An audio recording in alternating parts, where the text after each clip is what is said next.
The words brought me back to life. They were alive. I do believe America is at a time of crisis. It's so sped up.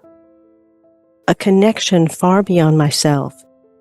With a soundbite culture, a social media culture, a technology culture. They were healing, a relationship, a love affair. In the beginning was the Word. No, in the beginning was the silence. They were a salve upon my soul. And then there was the Word, the fiery explosion of the cosmos, the Word, the living Word, the living Word. It came through language. It absolutely came through words. And then again, silence, silence. The words knew things that I couldn't say. They knew things beyond my experience. The words came from elsewhere. Welcome. You have entered the realm of 1111 Talk Radio. Your host is Simran. It's time to discover your own language with the universe. Empower yourself, broaden your mind, open your heart, and discover who you are. Now, here's your host, Simran. Christina Donnell's book, Encounters with Living Language, Surrendering to the Power of Words. The consciousness springing from this encounter with living language is teaching me what it is like to embody the eternal. Unseen forces that coursing through the body can unveil a deeper reality and arouse from its slumber a sense of the primordial life I share with all creation. Birdsong strikes my retina as a pageant of color. I smell the magical tones of the wind. I hear as a great fugue the repeated, harmonized greens of the forest, the cadence of stormy skies. There are indications of possible future circumstances long before they occur. Christina Donnell is a classically trained clinical psychologist. She's an author and a spiritual teacher. And I've never really encountered anyone that spoke of language as this living organism in the way that I experienced it but couldn't put words to until I read Christina Donnell's book, Encounters with Living Language, Surrendering to the Power of Words. Christina Donnell, welcome to 1111 Talk Radio. I'm delighted to have you here. It is lovely to be with you. Let's have a moment of communion. It really does feel that way when I'm with words, and especially someone that reveres sound and language and word so sacredly. And I think that's where I'd like to begin. We live in a really noisy world, talking more than listening, where words are thrown about as if they have no value, and where we're not really holding language and sound in the reverence and temperance that is required to really tap into that eternal that you talk about. How do you view the world in terms of language today and the transition from where people are in this distracted, very busy, extremely talkative state to one where they can start to experience and commune? Beautiful question, Simran. I'm going to speak to America because, my time in the Andes is very different. When you are at 17 or 18,000 feet elevation, there are no sound bites, noise, and even language isn't primary. But I'm going to speak to living in America. I do believe America is at a time of crisis. It's so sped up with a soundbite culture, a social media culture, a technology culture. I think the beautiful gift of living language could go dormant during this time if we don't sow seeds of consciousness about its value. And what is its value? In the beginning was the Word. In the beginning was the Word. No, in the beginning was the silence. And then there was the Word, the fiery explosion of the cosmos, the Word, the living Word, the living Word. And then again, silence. For a millennia, deep, deep silence, something this culture doesn't know. depth and breadth of silence. And then soon, other galaxies, and eventually the Earth. The Earth was born out of the silence. Living word. Living word. Let me fast forward to the first wind. Living word that warmed over the ocean and helped the curvature of the mountains, and eventually ferried the songs of rivers and the landscape and vegetation and animals. The living word. The living word. Let's go forward to Homo erectus. Absolutely on the earth, living as a part of the whole. It knew when the mountains sweat, there would be an avalanche. It knew the grass sings. It was connected in its sensory system to the whole. It was the living word. Now, let's go to Homo sapien, our prefrontal cortex. And now the wind within us can actually speak the word. And for centuries, except for our genius poets, our genius probably mystics, where their word lives on, the word has only been used to represent, to name. It's lost its connection to the greater world. This book is, I'm a mystical temperament. It's occasioned by 92 illuminations on language, where the language demonstrated to me it has more to offer because it is connected to the whole. Under every word we use, it's not a fossil. It's not inert.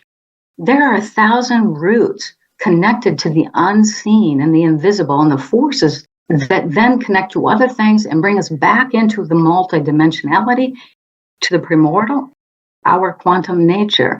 Language can bring us here. It's carried me back to the Sacred Valley, to Urubamba.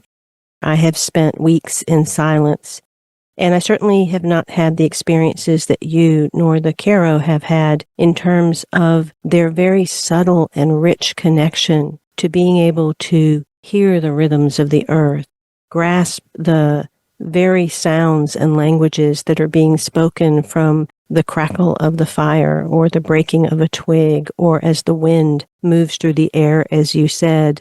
But all of these things color our life in an even greater way if we can open to that. And much of what you're talking about almost sounds like synesthesia. It sounds like tapping into a realm of the senses that expands so far when we do allow ourselves to go back to simplicity of the original sound, the very eternity of that sound. And it rests all around us. But with this busyness that exists, what's guiding us right now to return has to be the spaces of silence, or the spaces even between words, because people are not present to the sound and the words. Yes. It's an interesting time on the planet, because I don't think humanity has been further from nature, the balance of nature, the sound of nature, nature living within humanity. It's an interesting moment in evolution where we feel, to me at the moment, a rogue wave that is not in cadence with nature.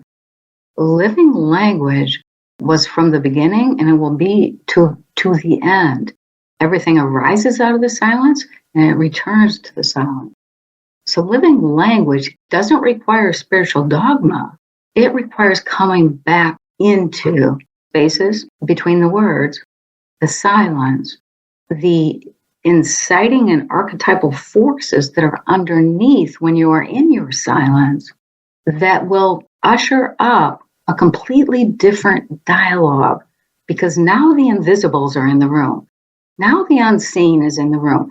Now the other part of life that is not as we see it in the manifestation is here for us to experience.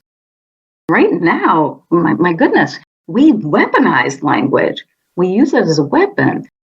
If we could return to just enjoying a moment, let's say with a beloved, where you listen and you pause and you don't think about what you're going to say next. and you let it enter the body, this is where living language lives. It lives in the body. When somatic sensory experience of the spoken or written word goes deeper into us, not stopping where it used to, new dimensions of reality are revealed. Language is embodied as thought gives way to direct perception. And when I think about somatics and how prevalent that has become as part of the conversation, especially regarding trauma, and we have this world of trauma that has now been trampled into our earth. Yes. That use of language, especially when weaponized, only creates more harm. But when we are in the silence, that initial somatic sense that we experience is a discomfort that we must sink into. It is beneath that at least I have experienced the illuminations. It's being willing to sink in to that somatic terror and trauma that exists, to go back to the original earth that we are, to hear the sounds, the illuminations, the words, the inspirations that have to rise up. As a clinical psychologist, I'm sure you encounter a lot of people that are experiencing various levels of trauma. You speak about one woman numbing from the death of a child and other stories that are in the book. Talk a little bit about that somatic piece, allowing that experience of our somatics as it is now to guide us more deeply into our earthen bodies, to hear the rivers and the winds and the storms that exist within us to better serve in the outer world. It's a beautiful question. It's a beautiful question. You know, right now, I think of human beings, Homo sapien, because we are just a progression in the living word. We are just a progression, and we are of the living word. But I think the neocortex that just wants to be in the mind, and then you take technology and the busyness and the sped up nature, we have lost coming home to our true animal body, which is our nostrils, our skin, our eyes, our ears, the gateways that it's only through those gateways we actually can experience the world.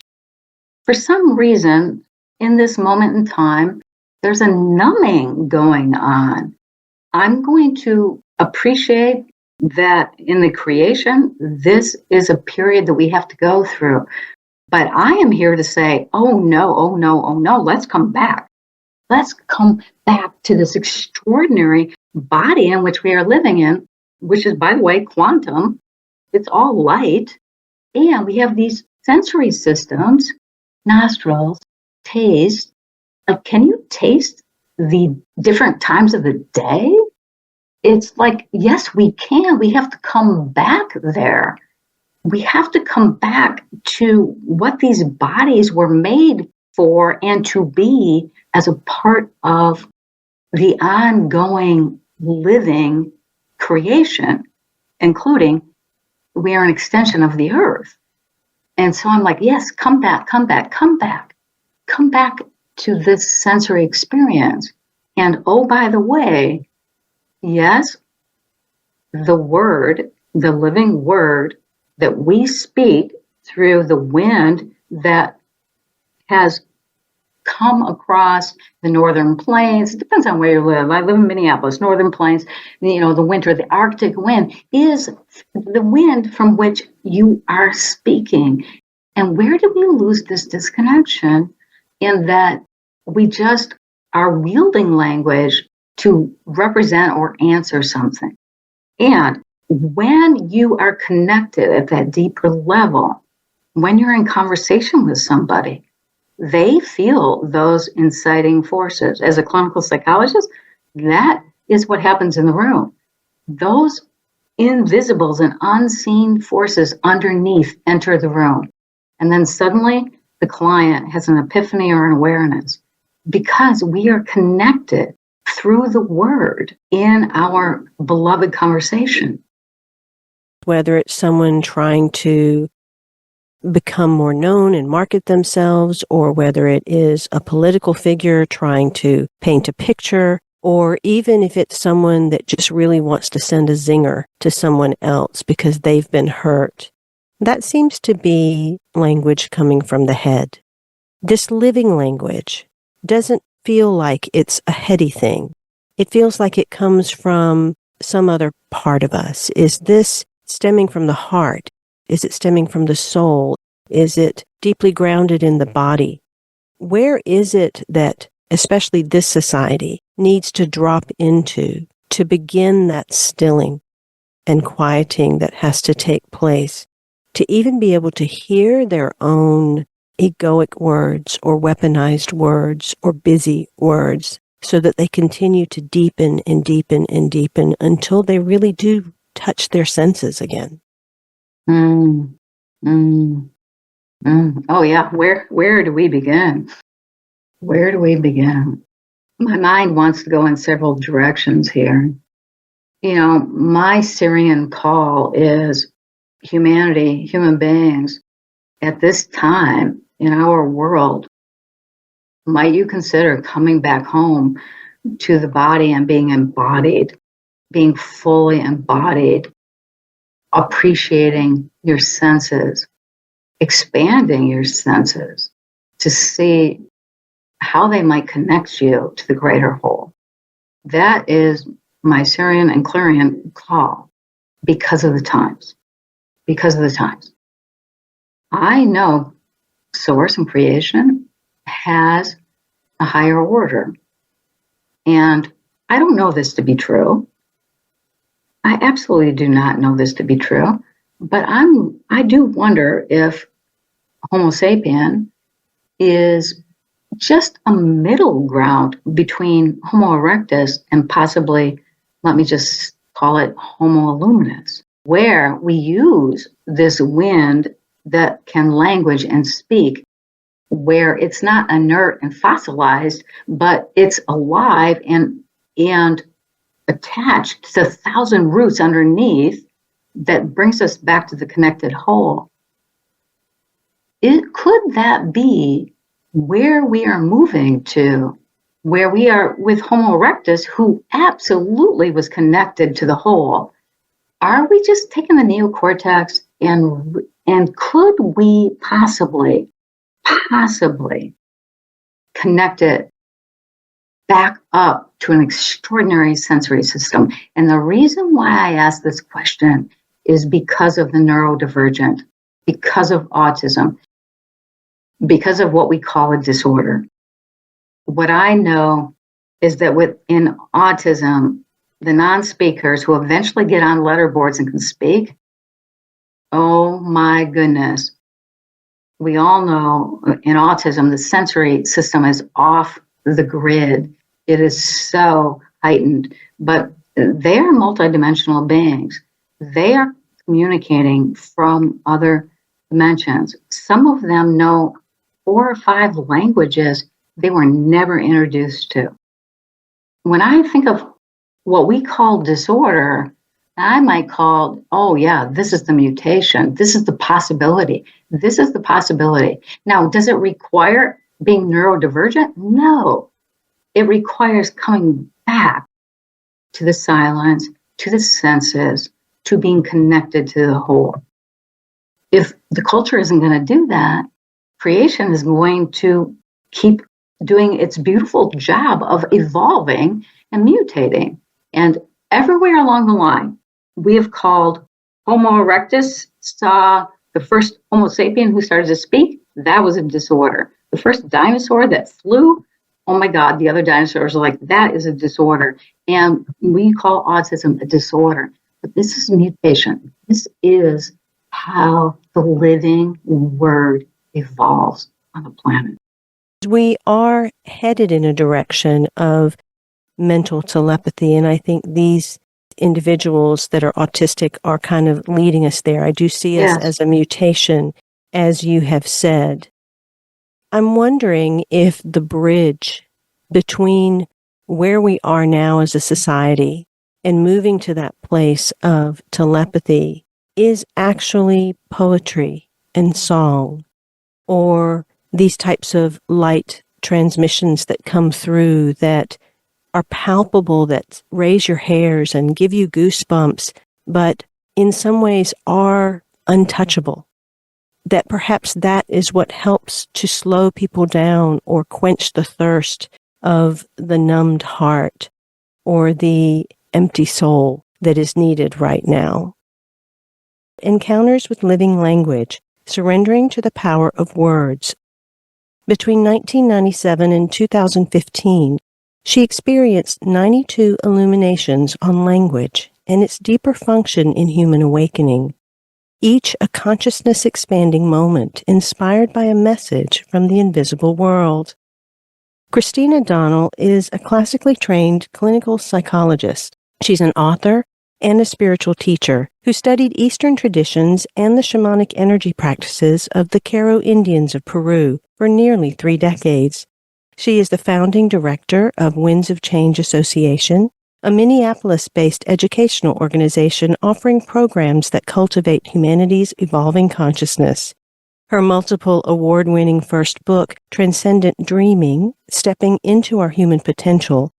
Her most recent book is titled Encounters with Living Language, Surrendering to the Power of Words, awakens readers to the intrinsic energy of language that can connect us to the oneness that underlies all of life. You can find out more about her at ChristinaDonnell.com, and that link is in the bio description. Christina Donnell's book, Encounters with Living Language, Surrendering to the Power of Words. Receive the 1111 Collective on Substack. Click the link in the bio description below and join us. Become an annual subscriber or a Master Founder member and start to also receive 1111 Magazine on audio. It is an honor and a privilege to have you there. We'll be right back after these messages. Simran is an award-winning author, publisher of 1111 Magazine, powerful speaker of wisdom, and a life mentor. Find out more at IamSimran.com. Now, back to 1111 Talk Radio. Do join my Substack. My publication is Beyond the Illusion, and you can find it at IamSimran1111.substack.com. That link is in the bio description. You'll actually receive all of the 1111 magazine issues on audio as part of that, in addition to the weekly prompt, inquiry, contemplation, and meditation that I provide to all of the subscribers on the annual membership. Before I get back to Christina Donnell and her beautiful book, Encounters with Living Language, I want to mention my latest trilogy and hope that you will pick up the set. These are soul manuals. You can use these books as oracles and simply open to whatever page in any or all 3 of the books simultaneously. Living the 7 Human Blessings of Experience allows you to encounter your identity, the part of you that is more than likely more unconscious in the world than conscious, but moving through the world with the best of intentions. Being the 7 illusions that derail personal power, purpose, and peace is where you discover not only your shadow, but your animal and monster nature, the part of us that actually is co-creating what's on this planet, and the deepest work that we are each here to do to discover the subtleties that we hold inside. And the third aspect of you is in knowing the 7 expressions of human grace, and that is where you give yourself your own human grace. It is how you start to decondition and become more natural, the true eternal nature of your humanity. These are not books you're going to read front to back, maybe a paragraph, perhaps a page per day, and you will see why. The books will slow you down because they are intended to help you pause. My guest today is Christina Donnell, and she's written a beautiful book filled with mysticism and story. There's a palpable something in this book that makes you want more, that makes you wonder, what's she talking about? What is that? I want that. And let her lead you. Let her help you touch the beauty of language, living language. Christina Donnell says in her book, I've somehow become language's mistress. Like other mistresses, I'm living a secret life in the margins of society. When an illumination occurs, like a lover, it cleaves as through skin to skin. affecting every sense simultaneously. It envelops me in an awareness that is unsettling, yet suddenly releases me from the alienation experienced while passively observing, like a scream of liberation when making love. An immense harmony engulfs my soul. She says that she is the original light that illuminates the living word. It is time to do what you were born to do. Be Language's mouthpiece. ChristinaDonnell.com. Christina, you were talking about autism as we closed out the last segment. We are headed in a direction of mental telepathy, and I think these individuals that are autistic are kind of leading us there. I do see us Yes. as a mutation. In some ways are untouchable. That perhaps that is what helps to slow people down or quench the thirst of the numbed heart or the empty soul that is needed right now. What are your thoughts on this? Mm-hmm. Well, I'm absolutely in agreement with you that what we call autism or spectrum or neurodivergent is likely a mutation on the planet. And of course, some of it, it may be because of vaccines and chemicals, but it does not explain the proliferation. 1995, 1 in 500 diagnosed with autism. 5 years later, 2000, 1 in 150, and now in 2020, 1 in 36. It's growing. It's a category that probably has a lot of different human beings in it, all in one category. But what we do know is that they're telepathic, prophetic. Unfortunately, they read their parents' minds. There's something special there. They're coming onto the planet, I think, as a mutation. But I agree with you, Simran. I think for those of us, stewarding ahead, handing the baton off to the next generation in terms of our own consciousness, yes, we must come back to the beauty of a pause and of silence. Poetry is not, many people are not reading poetry, and yet the genius poet can transport the consciousness in one line. You can read one line through spoken, written word, and it will transport the consciousness to a place it didn't know it could go. So language has this capacity. We have to go back to the great text, the writers that are connected to the whole, who are living language themselves, who are transporting and transmitting this possibility in our everyday. And it's incumbent upon the human being to say, yeah, I don't like the speed of the culture. I don't like the soundbite part of the culture. And for an hour a day, I'm going to go to the word to nourish me. Be in the silence. Even meditation has fallen away at this time in the culture. These places where we come back home to a sanctuary where we're not just looking at the next Instagram or Facebook or the whatever, that moment of sanctuary is absolutely our connection back into a greater world. And there's so much out there for us, even in the written and spoken word, to come back to and let it transport our consciousness in such a way that we feel connected to the whole, that we can actually have an eternal moment where the past, present, and future are happening simultaneously. Because guess what? This is a quantum body that has that capacity. A moment of sanctuary. Listeners, that's the thing to seek, a moment of sanctuary. In your book, Christina, you write, ultimately, the power of any word depends on the mindset of the person using it and the depth of embodied awareness from which it rises. Language speaks, sings, and reveals other dimensions, perhaps beginning the farewell of its usage only to represent the world. You say, I'm experiencing the deeper nature of its essence, its dimensional or even quantum capacity that moves us into expanded states of awareness. Beneath every word, a mystery lies. Forces more inciting than inviting live here, prompting each word, once inert like a fossil, to unexpectedly light up new forms of awareness. I want to focus back in on the depends on the mindset of the person using it and the depth of embodied awareness. In my own latest work, it's written in a way to help individuals to understand what lens they're coming from, and so what lens they're speaking from, acting from, thinking from. This was really a powerful awareness as this was coming through me, because I don't think people think of language as multidimensional.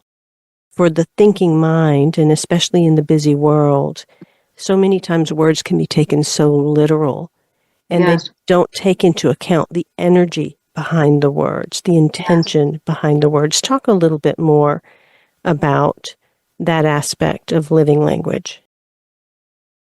Yes, when one has embodied the living word and speaks from a place of the living word being embodied, that does get transmitted into the room.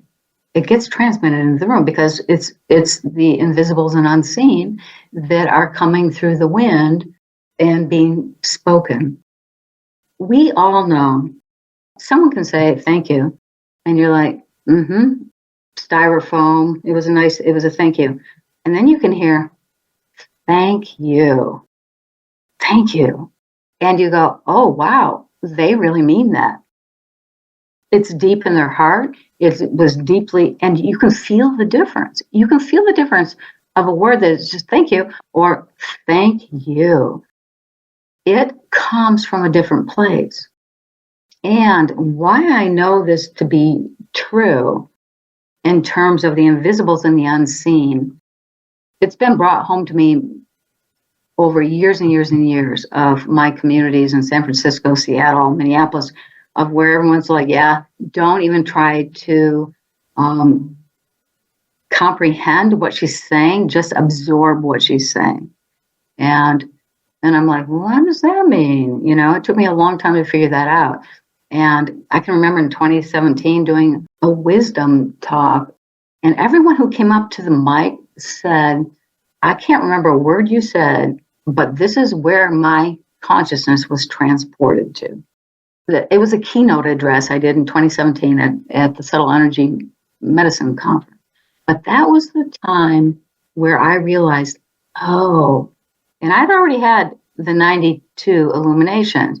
So the governing aim and the sensory experience and embodied. So my language is coming from a deeper place. But it was that talk that made me realize whatever is going on with this transmission of the living language coming home definitely has a different impact on the listener. There must have been 25 people at that microphone. Not one of them could exactly remember what was said, but they all had to talk about their experience because their consciousness was transported.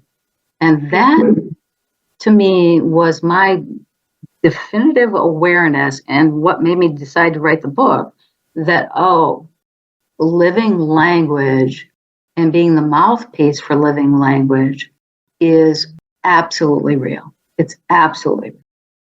I've always had this sense that the words that are said don't really matter. It's the tone, the vibration, and the frequency with which they're delivered that is really the impact. And in your book, you talk about that experience and also go into greater depth about how some people heard things that you never said, which was Exactly. fascinating. And that had me go into this idea of, okay, well, they say perception's everything, and we each perceive differently based on our experiences that we've had and the filters that we now believe life to be. And it made me think, wow, listening would be the same way, that as we listen, we would be listening from the places of our own experience, our own wounding, which is why people not only hear things differently, but actually hear different things, as in the case in your chapter. What do you think? Yes, yes, yes, yes, yes. Yes. And, I think in my book, I mentioned doing a wisdom talk in Washington State, where one woman said, "Thank you for recommending this book on Aboriginal lifestyle." And I said to my assistant, I'm pretty sure I didn't. Did I? In that talk, did I? And she's like, "I never heard it." And when I wrote the woman back and said, "Well, I'm glad you picked the book up," and then she said, and the first paragraph was essentially what you had been saying in the wisdom talk. I said, "Well, wow, that's beautiful, but I never recommended that book." And she wrote back, the person next to me absolutely heard the same thing, and we both wrote it down. I don't know how to explain in the baptismal waters of the living word, in what is said and what is perceived, how that unfolds. The deeper we go into the eternal nature and connection to the whole, the greater the magic is, for sure, for sure. Where we are in our level of receiving our own humanity. And so we end up receiving these messages in the way that we need to. And in reading your book, I know you've encountered experiences that would bring forth a lot of grief. And for me, grief has been a portal. It's been a doorway that has opened me to the receptivity of words, inspirations, paintings, ideas that I don't really know that I would have tapped into in any other way. Can you tell me if you feel like grief or any other experience or emotion is one of the necessities to breaking down some of the barriers of identity, personality, and ego that are required to surrender to our infinity and our eternity? I love the way you said that. I love, love, love, love the way you said that. And yes, yes, yes, yes. Excuse my language. Grief sucks. It sucks. It's painful. It's hard. It erodes away all of our conditioning, depending on the nature of the grief. When you lose lovers and a godson, and my parents died early, so I know grief well. It is my beloved friend. It brings you to a place of wantlessness, desirelessness, goallessness. 3 things our culture does not do well. And it makes you sit in that. And in the sitting of it, you come back to your original light and why you're on the planet. And it is painful. And as a clinical psychologist, even with my 24-year-olds who the love of their life has just broken up with them, and I sit with them in their grief, I feel so gifted to sit in their grief, to bring them back to their original essence and how they move forward, even though it's extraordinarily painful. This is where I get to say yes, yes, yes, yes, yes. In echo to you. We only have a couple of minutes left, and the one thing that I so deeply respect and resonate with you is there is a level of neutrality and detachment of any personal gain or any need for meaning that comes through your words, your voice, your expression. And that's a rarity, I find, in this world. But yet that's the necessity now, to be able to be devoted to the gift that we are given, whatever that is, without any attachment or agenda alongside of it. Do you have anything to end with in regard to that and the connection to living language? Two things. There's something with being in the deep silence and being moved into eternity due to the written or spoken word that actually is like a healing balm that brings one to equanimity. Doesn't mean that you don't have your feelings, but it does bring one to equanimity. And I just think that's a simple truth. And I would also say, for those of us who, perhaps we're ahead of the time, I've heard over and over, this book is ahead of its time, and of course it is.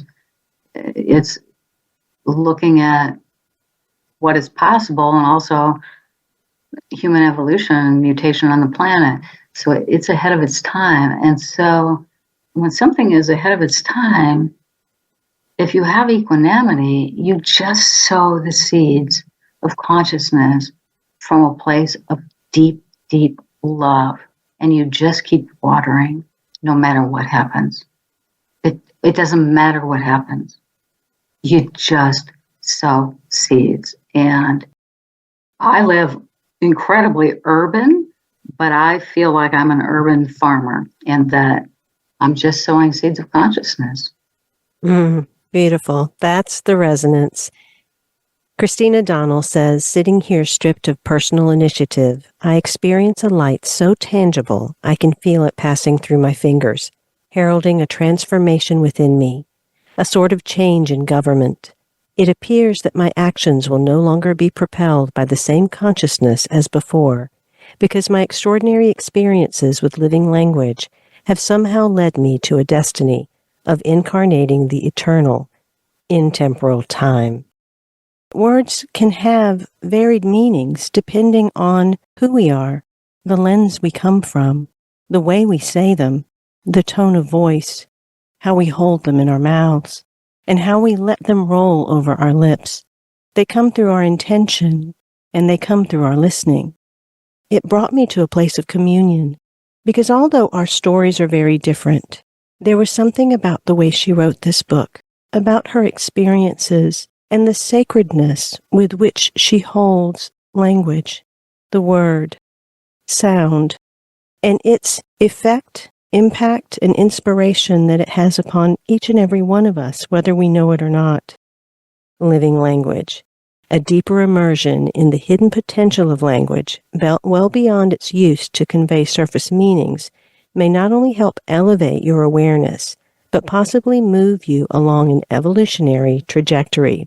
Christina says, I feel in its plenitude an inexpressible comprehension of the wholeness of things, the abyss between me and objects closing until the difference vanishes, because we are all bathed in infinity. A subtle current passes from me into matter, while life forces of elements slowly pervade me, rising like sap, and I become nature, or nature becomes me in holy play, with unlimited joy. Who knew language could render such an incandescent affection for life as a whole, an affection no longer reserved for incarnate lovers? Living language. This book is for anyone interested in simply entering into a more profound relationship with language. Christina Donnell is a classically trained clinical psychologist. She's an author and a spiritual teacher who studied Eastern traditions and the shamanic energy practices of the Peru Indians of Peru for nearly 3 decades. She is the founding director of Winds of Change Association, a Minneapolis-based educational organization offering programs that cultivate humanity's evolving consciousness. Her multiple award-winning first book, Transcendent Dreaming, Stepping into Our Human Potential, chronicles her spiritual awakening through a form of dreaming that expands consciousness. Her most recent book is titled Encounters with Living Language. Surrendering to the Power of Words awakens readers to the intrinsic energy of language that can connect us to the oneness that underlies all of life. You can find out more about her at ChristinaDonnell.com, and that link is in the bio description. I want to mention my new trilogy. I hope that you will pick it up. It is titled Living the 7 Blessings of Human Experience, which goes into your personality, identity, and the part of you that you think is conscious but is actually walking unconscious in the world. The second book is Being, the 7 Illusions that Derail Personal Power, Purpose, and Peace. This goes into the illusions that we have gotten caught up in, like time, money, hierarchy, war, even identity. And you are allowed to go into places that rise you to a higher octave of being once you discover these low vibrational unconscious selves. And the third book is Knowing, the 7 Human Expressions of Grace, ways that you can rise into giving yourself the graces that are required to open up to higher and higher grace. I invite you to pick that up and open it as oracles while you read any other books, and it definitely will support you in tapping into places that you may have deeply repressed or hidden away from yourself. So check that out. Thank you so much for spending time. Until next week, in love, of love, with love and as love, be well.